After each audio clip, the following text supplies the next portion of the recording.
Hi everybody. So, did you know that according to NOAA and NASA, two federal organizations responsible for monitoring climate, that the 2010s were the hottest decade on record ever? Things have been increasing in temperature globally for several years now, and this is known as a phenomenon called global warming or climate change. So, according to Christina Lyons in an article for the CQ Researcher in 2017, only 27% of Republicans and only 66% of Democrats believe that climate change policies are helpful or necessary. Now, this is kind of ridiculous considering that climate change should not be a partisan issue. Climate change will not choose to wreak havoc on one party or the other.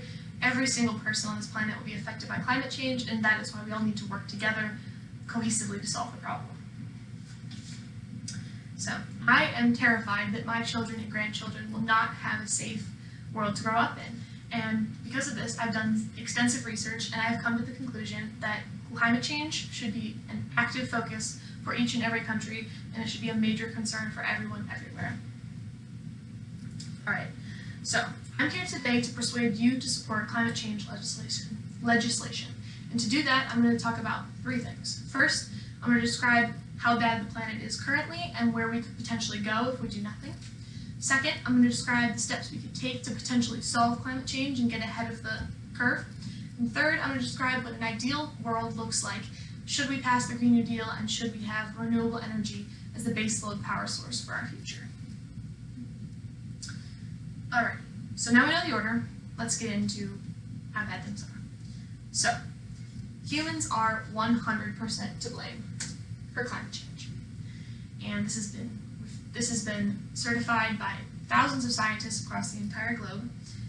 And because of global warming, some things that are happening, we're seeing an increase in hurricanes, we're seeing an increase in global temperature worldwide, we're seeing increasing numbers of natural disasters that are also increasing in intensity.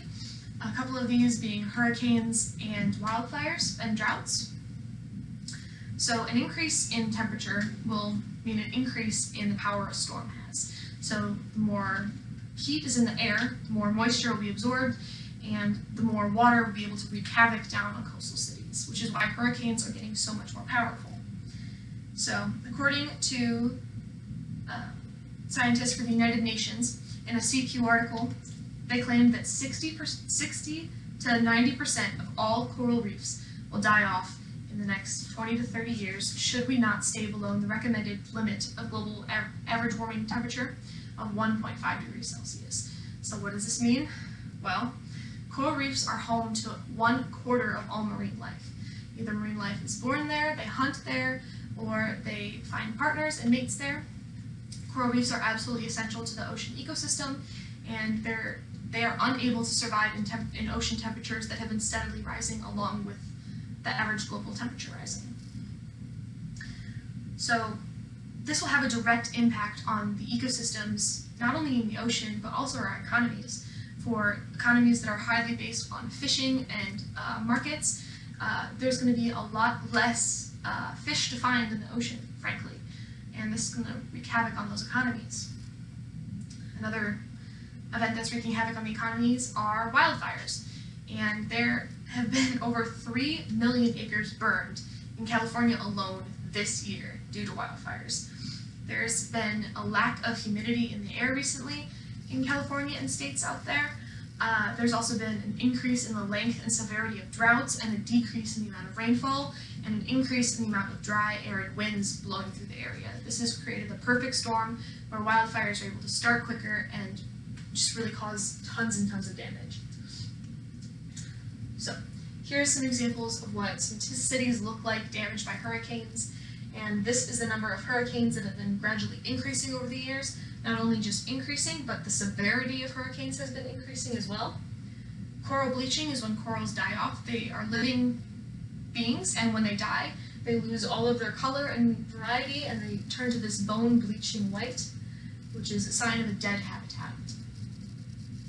So, according to Senator Feinstein, we can fund all the firefighters and air tankers in the world.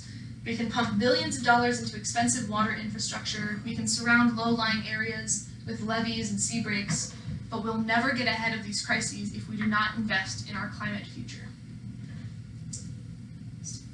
So this is the amount of acres burned in California this year versus all the years prior.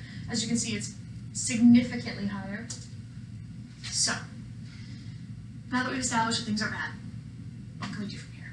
Well, the first thing that we can do would be to pass the Green New Deal.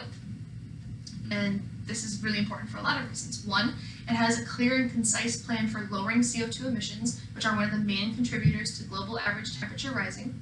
And they also have a distinct plan for how to address communities, low-income communities who have generally suffered the most due to climate problems. So, how are they going to do this?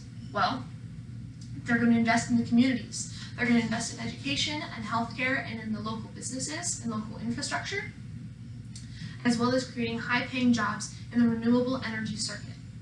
So, according to Governor Martin O'Malley in USA Today in 2015, clean energy represents the biggest business and job creation opportunity we've seen in over 100 years.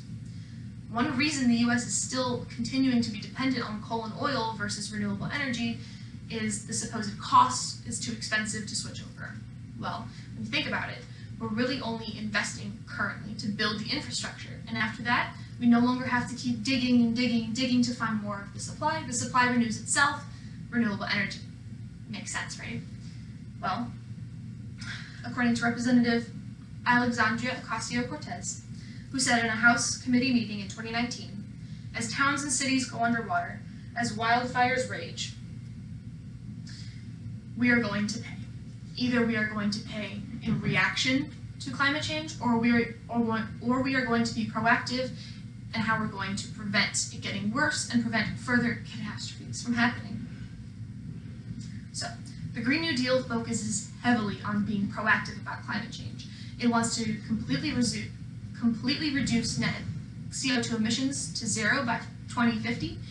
And in order to do that, what they would do is set up a cap and trade policy, which basically means that as corporations release CO2, they're going to have to pay for the pollution that they are causing, which is one of the biggest contributors to pollution overall. So, by investing in clean energy, not only will we create thousands and thousands of high-paying, good quality jobs, we are also going to create a system of energy that's going to pay for itself moving forward. Yes, we have to build the infrastructure, yes, we have to pay the technicians and the scientists and everyone else, but after that, the costs really pay for themselves, because we are constantly getting in new solar power, new wind power, new water power, everything, and it's all coming in, and we don't have to pay to get it, we just have to use it. Alright. So the Green New Deal is not intended to be a hard and fast rule. Nobody's taking away hamburgers, nobody's taking away air travel, nothing like that. The Green New Deal is basically a hopeful guide to what we want to happen. We want CO2 emissions to go down, we want renewable energy to go up, we want to see infrastructure, we want to see jobs, and we want to see our planet become a healthier place for everyone. So, the Green New Deal was meant to bring awareness to the issue and give us all a path to follow. So, what would a future look like if the Green New Deal was passed? Well, no longer would we have to question whether or not our children and grandchildren will be able to survive on this planet. That would no longer be an actual question we have to consider. I'm currently considering it, whether it's right to bring children into a world I'm not sure is going to be safe for them to live in, which is a terrifying thought. But in this ideal future, we would have completely invested in renewable energy. We would have invested in wind farms, in solar farms, and in nuclear power. And we would have generally invested in our communities, and especially those of low income. So,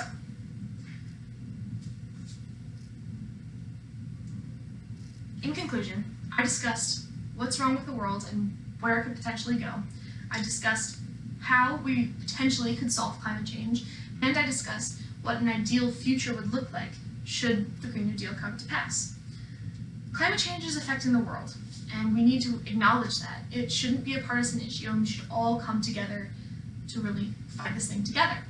So, today, I was here to persuade you to vote for climate change legislation, and I urge you to reach out to your representatives and ask them to support climate change legislation And I also urge you to go out and vote, simply to make your voice heard. That's the quickest and easiest way to make your voice known. So, I know that things look bleak. Things are not looking great for a lot of people. However, we are still below the threshold. The point of no return has not yet passed. We have time, we have the technology, we have the brightest minds working on this. All we need to do is bite the bullet, invest in infrastructure, and invest in our clean energy.